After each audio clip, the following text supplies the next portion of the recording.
Good morning and welcome to the NBA Daily for November 22nd, 2024. Coming up, we've got new All-Star format coming, and we're going to get into that. We've got Minnesota losing a game that they absolutely should not. We're going to get into what's bothering them. Jovan Buha stops by to talk about the Lakers right after they lose to the Magic because the NBA Daily curse is real, folks.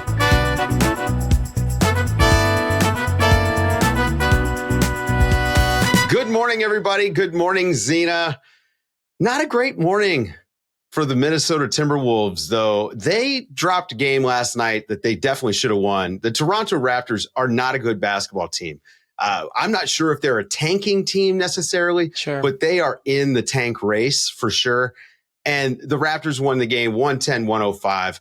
It was pretty close, but this is the sort of game, Zena, that a team with the expectations of the Minnesota Timberwolves, even with the entire trade happening right before the season started, this is just not the sort of game you expect them to lose. And yet, here we are, 15 games into the season, and this is exactly the sort of game that they keep losing week in, week out. I see a lot of fans kind of losing it a little bit. I see a lot of fans saying the words, Minnesota is bad. Minnesota lost the trade. And to that, I'll say, maybe. It's early. But it's early, and the stats don't meet the eye test. And I get what they're seeing. In the game against Toronto, you saw this inconsistency in the chemistry of this team. You saw Rudy being chewed out by Ant Edwards after getting a 3-second violation because he had his players sealed down in the post, and Julius Randle didn't give him the ball. I understand the frustration from Rudy's side as a big girl, but I also understand the hesitation on Julius Randle's side from being a guard trying to pass into a post player that sometimes can bobble the ball. Yeah. It was just a lot of, again, inconsistency in how they mesh on the court. And when they're doing well, you see them running in tandem. Julius, Anthony Edwards, they're playing well on the perimeter or inside in the mid-range, going to the basket. When they're not playing well, it is evident. The stagnancy, the just lack of vision on the court, it all becomes so apparent. Yeah. And, we can't blame Mike Conley for this one, right? He was out in this game. Right. So they started Nickeil Alexander-Walker, which I actually think it might be a direction that they wind up needing to go. We've talked about that a couple times this season. I mean, Mike Conley, older player, smaller guy, gets picked on quite a bit defensively. I think the thing for the Wolves that is missing from last year is the elite defense that they used to be able to rely on, so that when the offense would stagnate, they at least were able to get stops at the other end, they were just dogs as far as rebounds go. Yep. And, their playoff run, really, they got hot shooting the basketball. Yeah. They had this elite defense, though. And so now, we're looking at a team that already kind of struggled offensively, trying to fit into whatever this new identity is. And it's clear that there's a lot of issues. And I'm at the point where, a lot of people look at Julius Randle's stat line and they think he had a good game, but I just can't do that anymore because I watched the defensive end too. I think that they've got to figure out what is their best 5-man lineup that gives us the best chance to compete for the majority of the game and go with that every night. And maybe some nights it's not going to be Julius Randle. Agreed. And in this game, I want to go back to the Gobert thing because, there's some chemistry stuff there as well, right? There was another play where, Rudy's running the floor with Randle and Randle just fires him a pass and it's kind of low and Rudy struggles with low passes, which is probably why, like you said, Randle didn't make that first pass in the first place. But that is just not constructive for a team that needs more reps to get good chemistry. And I get it. Being a human being, I understand being frustrated with the guys that you're running on the court with. It makes sense, but it's just going to get late really early in the West, and they already don't look like a home court advantage team to me. What's crazy is that in the West right now, there's 11 teams that are over 500, including Minnesota. And that's why it's hard. Everything you just said and assessed is true. These are things they absolutely need to figure out. You cannot have these frustration moments that impact the way that you play. You can't drop so deeply in your defensive rating. They were 109 last year. They're 112 this year. The ranking isn't that big of a difference, but it's true. With Cat leaving, particularly Kyle Anderson, I think people underestimate his departure and what that did to this defense. All of these things have to be addressed. But at the end of the day, there's still 8-7 on the season and not doing a terrible job. So there is foundation to work with. It's just going to be a matter of how can they get to be consistent in the things that they're doing well, in the way that they're playing together, in the way that they understand what the other needs. Julius Randle understanding, okay, Rudy Gobert, you need lobs. You need above the rim action. In transition, I like to put my head down, go. Maybe I'm telling him, relocate to the clear out to the opposite block, whatever it is. Like that communication still needs to happen. Of course, you'd love to see it 15 games into the season, but it's still early. 1/4 of the season hasn't even been done, folks. So I'm hesitant to say Minnesota is bad, but I will absolutely say Minnesota is inconsistent. They're not where they were last year. We all know that. And I don't think anyone expected that right away. I just expected this to not take as long to look better than it is. And, again, I think there's probably some lineup stuff that's going to happen. DiVincenzo you is said coming Alexander around. Walker. I'm going to throw Naz Reid in there too. Yeah. I think he should also be starting. They need a fast start. They need something to also get Anthony Edwards going. And Naz Reid is a stretch forward. He can spread the floor and give some space for Randle or Edwards to be able to maneuver, whether it's on the perimeter or attacking the basket. So I'm going to throw him in there too. Yeah, and his spacing is probably more valuable than with that starting unit than Randle's playmaking. So, maybe they figure that out. I'm not sure.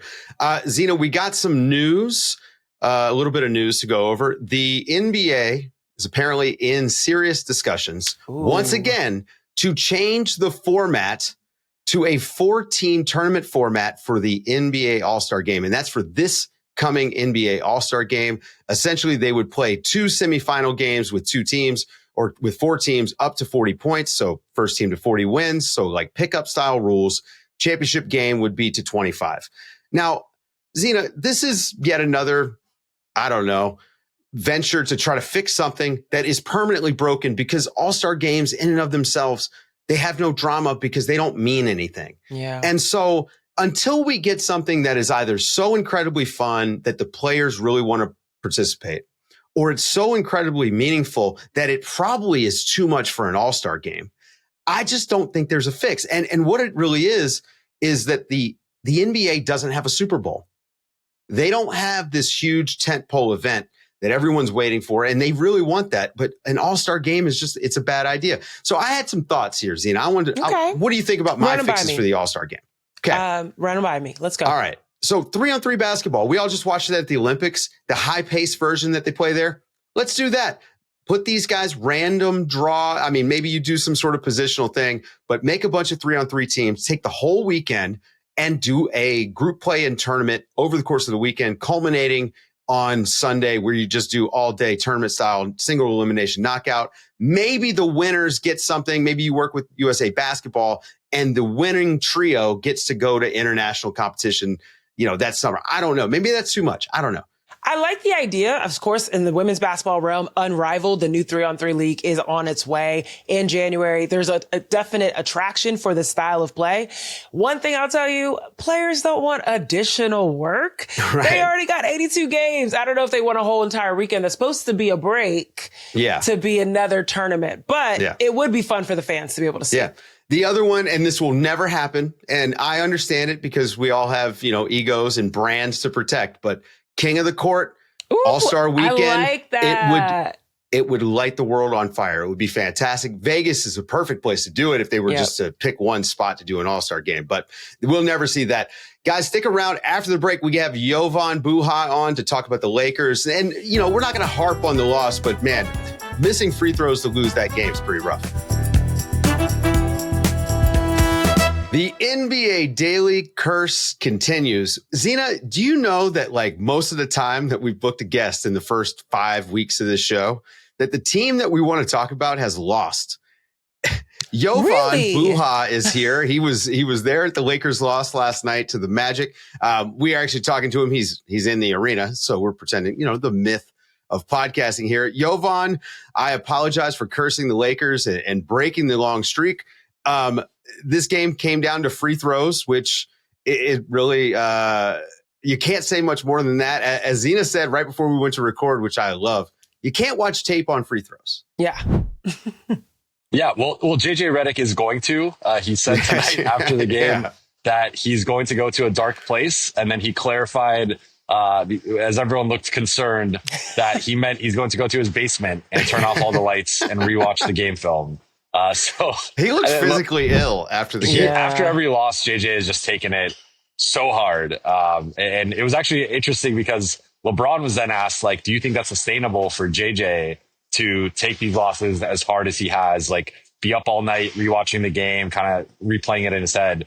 And he was like, I don't know. I'm a player. I've never gone home with a coach after a game. So I thought that was a great quote from LeBron. But yeah, I mean, to your point, like the Lakers, it's been an Achilles heel for them for a while. It's been, LeBron, that's one of the few weaknesses, arguably the biggest weakness in his game has been free throw shooting.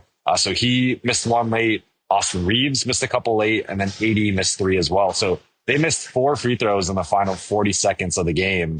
And it looked like they had finally put things away with a couple minutes left. They kept scoring on the Magic and holding like a 2 to 4 point lead. And then when it came down to making free throws to ice it, they just couldn't do it. So I think they blew. I mean, you got 70 combined points from LeBron and AD. Yeah. LeBron nearly had a triple double. AD was dominant inside on both ends. So it feels like a wasted opportunity for the Lakers, especially with the difficult schedule coming up. It's so interesting because the Lakers aren't a bad free throw shooting team. They lead the league in free throws attempted and free throws made. So this is ironic that this closed out this way. But thinking about the fact that they've had this streak coming into this game, Orlando is also one of those teams that with Paolo Banchero out, you're not expecting a strong competition coming out of them, but they did show up. Franz Wagner, Jalen Suggs, all the above were amazing. Does losing this game discount the streak they had, the 6-game streak they had coming into this matchup? I don't think so, but what I will say is the next 4 games will be telling. So they play Denver.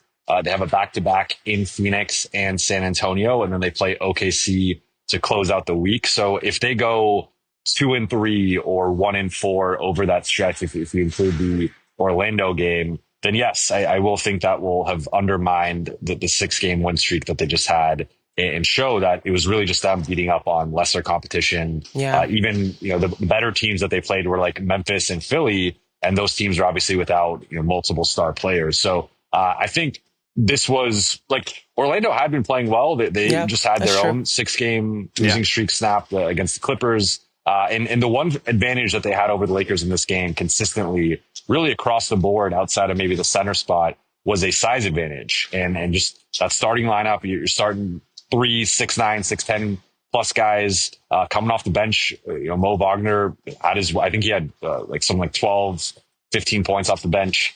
So he had a really big game. Yeah. And they had 13 offensive rebounds, a bunch of second chance points. So they really hurt the Lakers with, I think, the supporting cast and just being able to envelop them with their size on the perimeter and the interior. Yeah, Mo actually did even more damage. He had 19 off the bench. 19, Their bench really crushed. I mean, again, for real.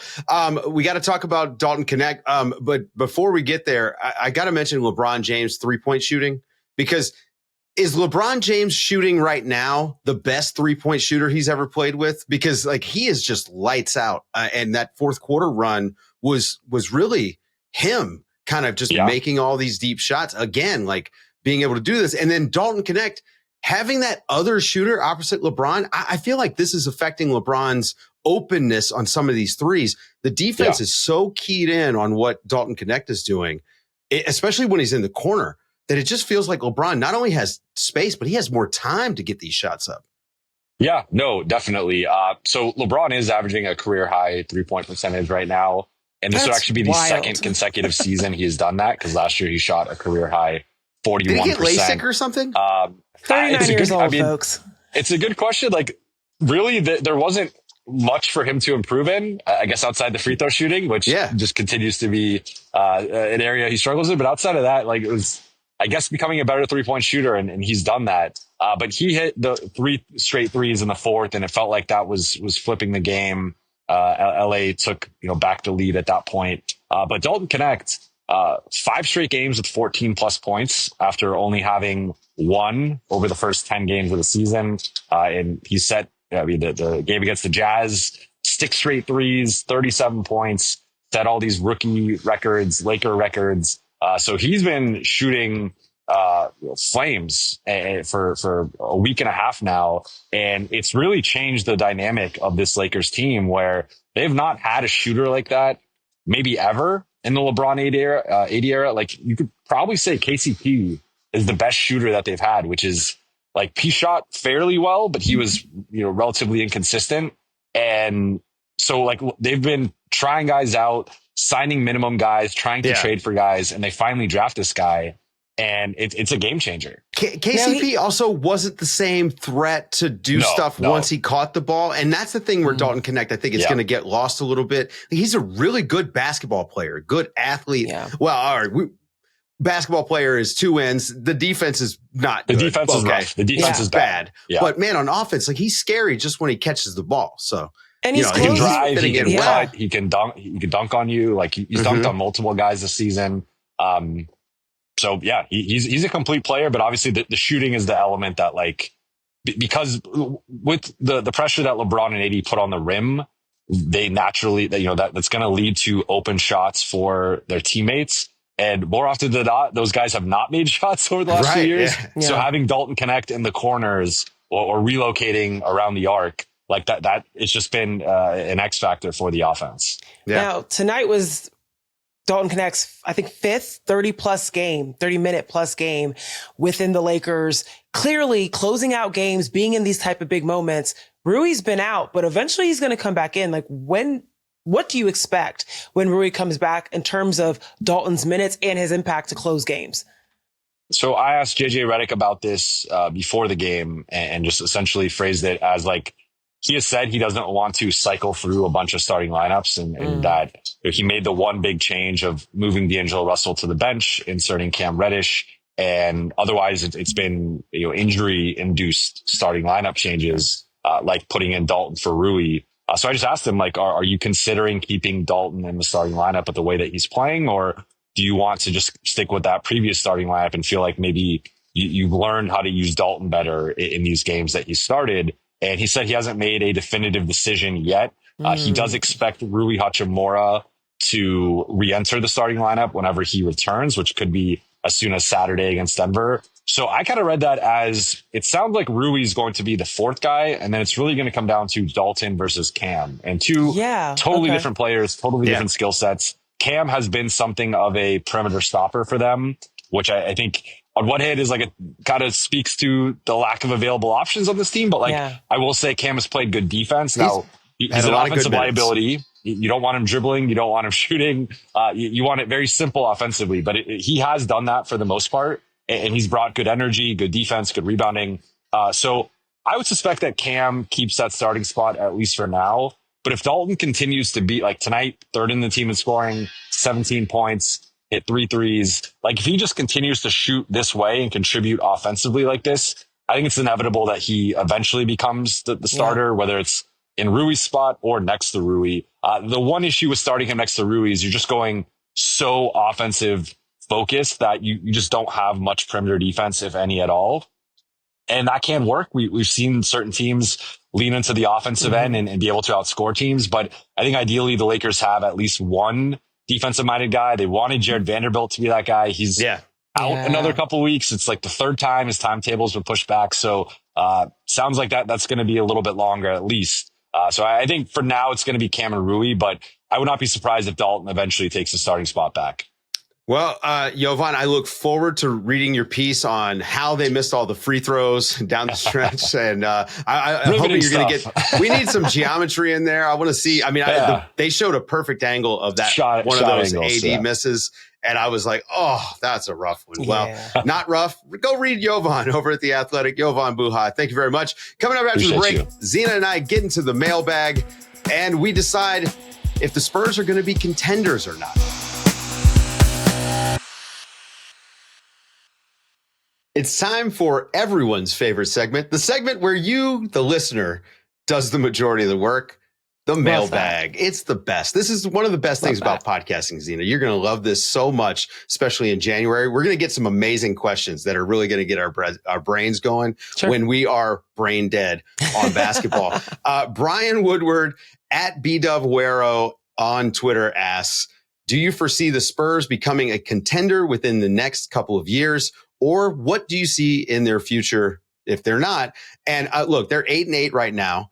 Last season, they didn't win their 8th game until game 42. They have Victor Wembanyama, who we know is not only generational, this guy is maybe millennial. They've got a lot of youth there. They've got a good franchise. I mean, I don't see how they're not, right? I agree. I absolutely think this team is capable of being a contender. And I think what they're doing right now, this offseason move to bring in Chris Paul and Harrison Barnes, huge. That move was genius, especially when you consider a guard out of UConn, Stephon Castle, under the tutelage of Chris Paul, or post players like Jeremy Sohan and Julian Champagnie learning how to be fundamental players that can always help your team win under a Harrison Barnes. They are in a great position to be able to learn from these veterans that have made themselves useful on almost every team they've been on. And there's just so much talent. I mean, Stephon Castle has really been impressing me in these last few games since he's been back into the rotation. Just a guy with great court vision. He's constantly being compared and talked about around his team as a mini Chris Paul. His court vision, his understanding of the game, his understanding of angles on the court. Like, it's exciting to see, and also crazily athletic, and takes it to the basket. He's already gotten a few bodies like this season, which is he's not cocked exactly it back a few times. He's a fun guy to watch. And when you think about, I mean, the other day, the Spurs beat the Thunder without Wemby, without Sohan, without Vassell. And those are some of those young guys that outside of Wemby, Jeremy Sohan, Devin Vassell, Julian Champagnie, Keldon Johnson, like, these guys are just getting started. And now they have some veteranship in the locker room to teach them, to refocus them, to do all the things that may take some young talent a longer time to do. So I absolutely think with a few years, they can be a contender. Yeah. Okay. And his second question, because we are taking a basketball question and a non-basketball question. What's your top Thanksgiving side dish and why? And this is because I know this is a worldwide show. Shout out to our listeners in Europe, especially. What's your top Thanksgiving side dish for American Thanksgiving? Okay. You know, luckily S true. is not on the show tonight because they had Thanksgiving like a month ago. Who even knows what they do up there? I hope he tells us. Do they eat duck, goose or something? That makes sense. Yeah. Canada Goose is a brand, isn't it? Yeah, it is. Okay. Anyways, I'm going to go with, well, it depends on what you say, stuffing or dressing. But okay. Now, that matters. So, yes, listen, it does matter. And stuffing is gross because putting something in a raw animal carcass and expecting anything to cook is disgusting. So where I come from, we do dressing and we do different kinds, right? Like there's just the bread, there's a sausage one.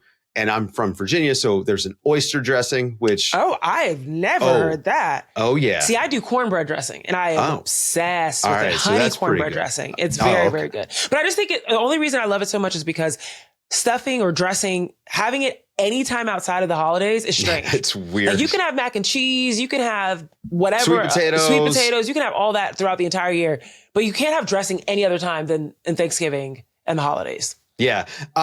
For me, it's pumpkin pie, which for a lot of people, they look at it as a dessert. Yeah. But I used to, growing up, I had my own pumpkin pie at Thanksgiving that was set aside for me because I'm not someone who was into a lot of sweets. I wasn't like into candy as a kid, but I loved pumpkin pie.